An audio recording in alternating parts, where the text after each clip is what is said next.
A treliça corresponde a um conjunto de barras conectadas através de rótulas, de tal maneira que a solicitação interna de cada um dos seus elementos ou é tração ou compressão. Isso faz com que uma estrutura treliçada ela venha a ser bastante eficiente e bastante econômica, pois evita-se que venhamos ter a solicitação de um momento fletor. Vamos pensar que temos um cabo conectado a dois vínculos de segundo gênero, um vínculo em R e um vínculo em S. Submeter o cabo a um carregamento P. Para este cabo ficar em equilíbrio, obrigatoriamente vamos ter forças na vertical e forças na horizontal. O que acontece? Cada partícula interna desse cabo ficará submetida à tração. Se invertermos este cabo, vamos ter que ter um outro elemento estrutural e não o cabo. Então, imagine que vamos inverter esse cabo simétrico a uma linha horizontal. O carregamento vertical, para equilibrar, será o mesmo. Se temos uma carga P, vamos ter RY e SY, o mesmo sentido do cabo.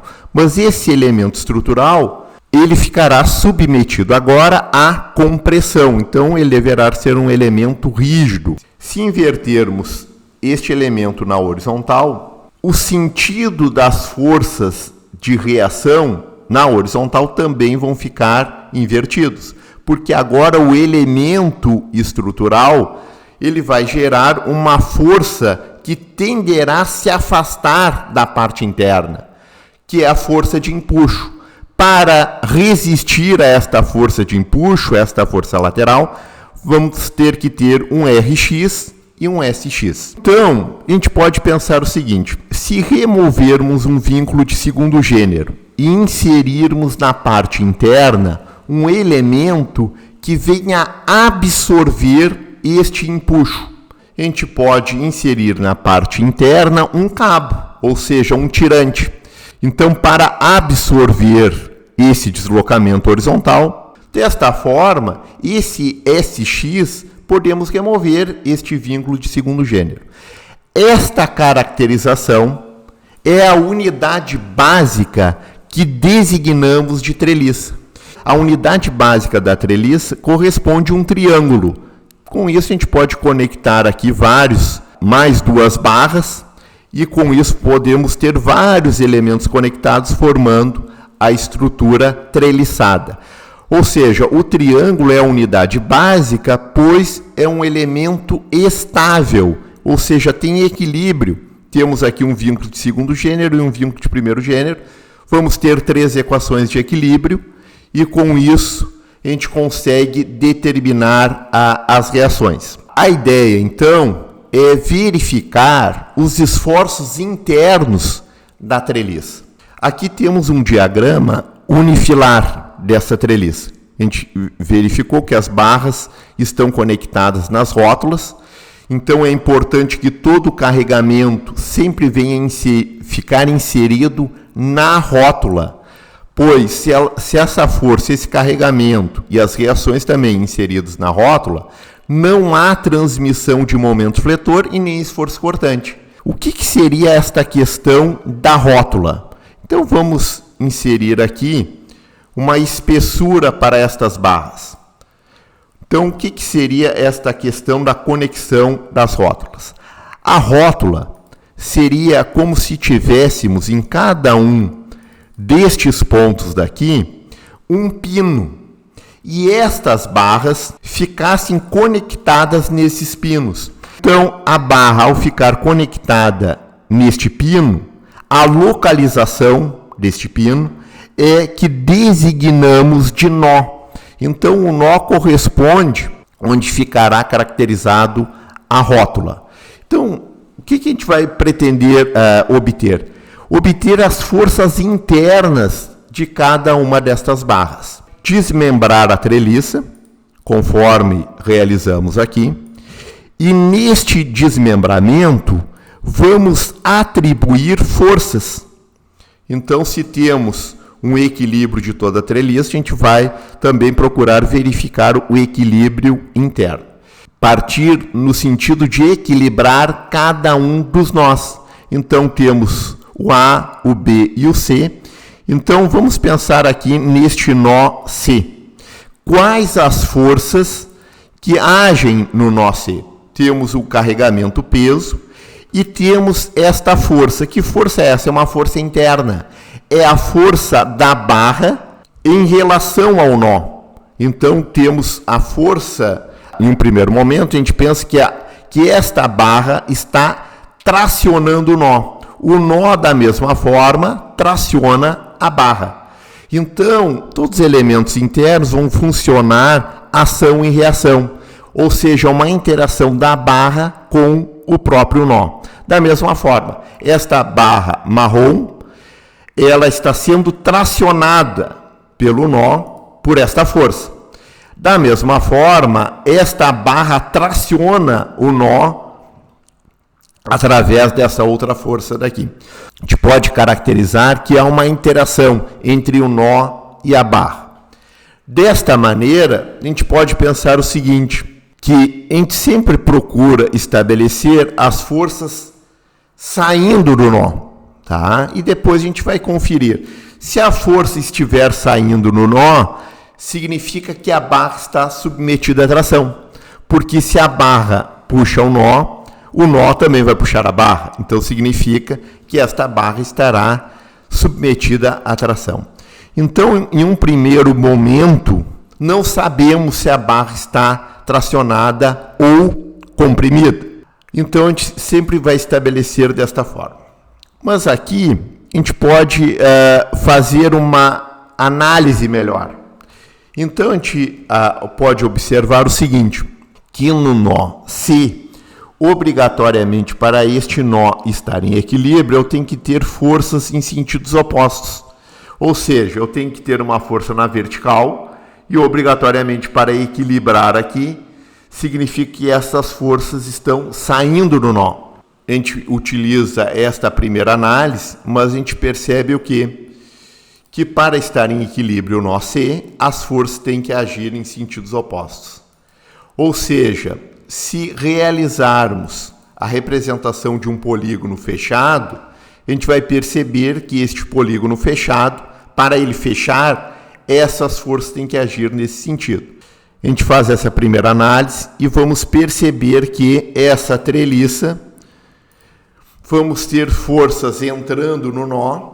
Então, essa força da barra em relação a este nó vai ser simétrico também. E temos uma força atribuindo da barra para o nó. Então, toda essa parte daqui estará submetida à compressão. Então, a gente percebe aqui que esta barra está submetida à compressão e tração, em função das forças de ação e reação. Então, a gente vai procurar sempre analisar o nó. Se a força está saindo no nó, tração. Se a força está entrando no nó, corresponde à compressão. Então, aqui, para analisar este nó A, obrigatoriamente, esta força está entrando no nó, porque é a força de interação da barra marrom em relação ao nó C. Então, da mesma forma, esta barra marrom vai submeter uma força de compressão no nó. O nó também vai reagir submetendo uma força de compressão. Então, para equilibrar este nó A, eu sei que vamos ter uma força entrando no nó.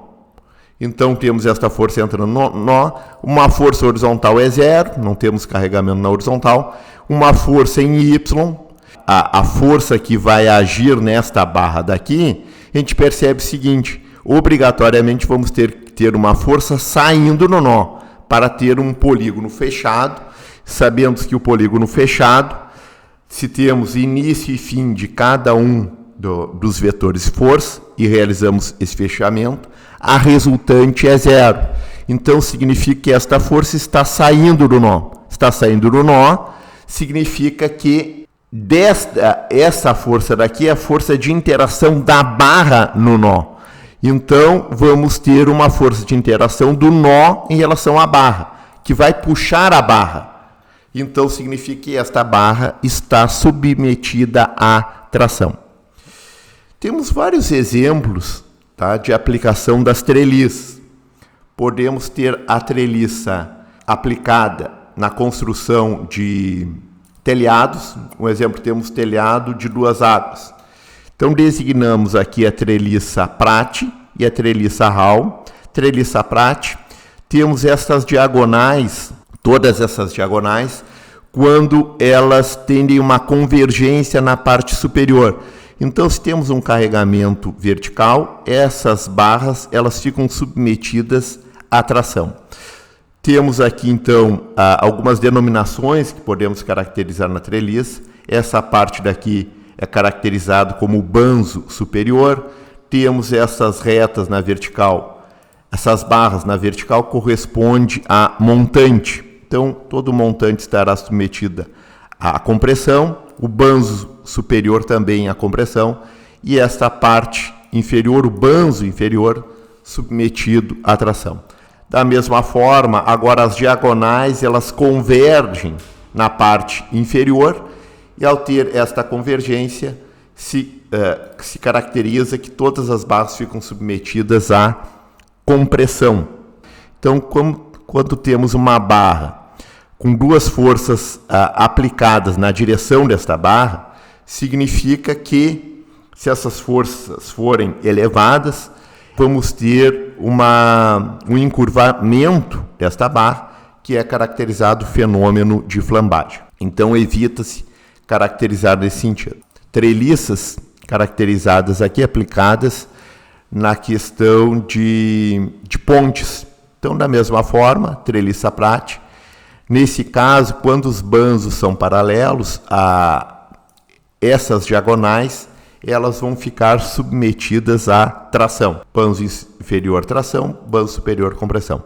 Na treliça Hall, da mesma forma, as diagonais ficam submetidas à compressão. Mas quando o banzo é paralelo, os banzos são paralelos, a diagonal, nesse caso, a diagonal que converge para a parte superior, fica submetido à compressão. Outras questões que a gente pode analisar, que quando temos 2 barras e nestas barras não temos carregamento, obrigatoriamente as forças internas dessas 2 barras serão 0.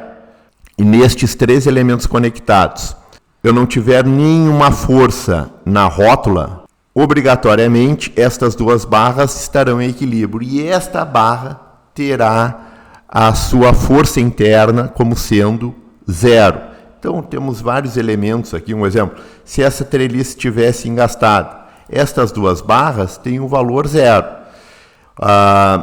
Esta barra e estas 2 barras laterais, essa barra também, a sua solicitação interna é 0. Então, se eu tenho 3 barras, 2 barras que são colineares, as 2 barras que são colineares, elas terão a mesma força, a mesma intensidade. Como eu não tenho nenhuma outra carga aqui na vertical, esta força será 0. Muitas vezes nas estruturas se utiliza uma barra com valor de força 0. Por quê? Porque muitas vezes pode ficar submetido a um determinado carregamento e ela ficará solicitada.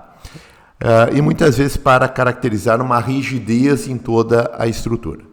Então a gente verifica nas aplicações. Um exemplo aqui, se tivermos uma representação de uma ponte, temos o carregamento da ponte, aqui em perspectiva, todo carregamento caracterizado aqui nas longarinas, que são vigas longitudinais, todo o peso da longarina é transferido para as vigas transversais, e as vigas transversais transferem para os nós, pinos de conexão das barras. Da mesma forma, aqui no telhado, temos todo o peso do telhado transfere para as ripas, das ripas transfere aqui para os caibros, do caibro vai transferir para as terças, e das terças transfere para os nós. Então é importante que toda transferência sempre venha a ser no nó, e a partir do nó dá para se verificar as forças internas.